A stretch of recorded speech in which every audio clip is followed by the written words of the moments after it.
2 जुलै. श्रीराम जय राम जय जय राम, श्रीराम जय राम जय जय राम, श्रीराम जय राम जय जय राम, श्रीराम जय राम जय जय राम. गुरुसेवा करणं म्हणजे काय?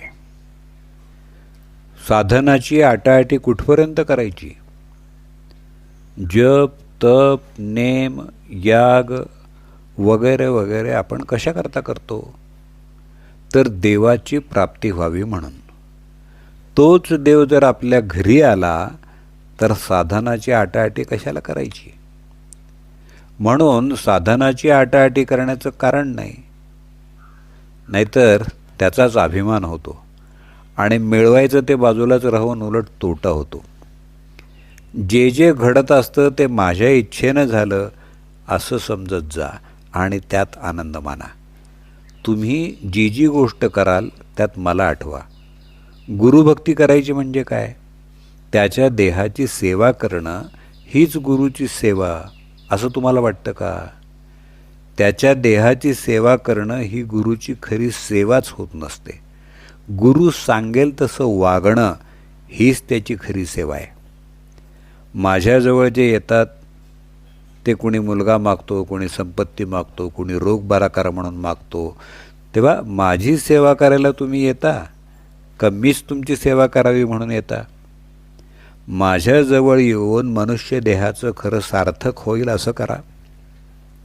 तुम्ही मागाल त्याप्रमाणे मी थोडंसं देणार नाही असं नाही, पण ते काढा घेण्याकरता गुळाचा खडा देण्यासारखं आहे. मला सर्व कळतं असं माझ्याबद्दल तुम्ही म्हणता, पण ते मनापासून नव्हेच. कारण ज्याला असं खरोखर वाटत असेल त्याच्या हातून पापकर्म होणारच नाही.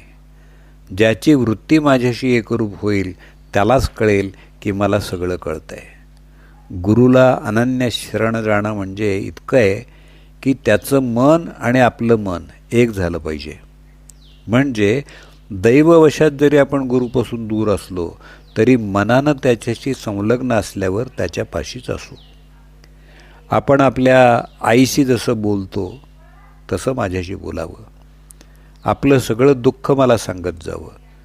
तुम्ही इतके कष्ट घेऊन मला भेटायला येता, पण तुम्हाला रिकामं परत जाताना पाहून मला फार वाईट वाटतं.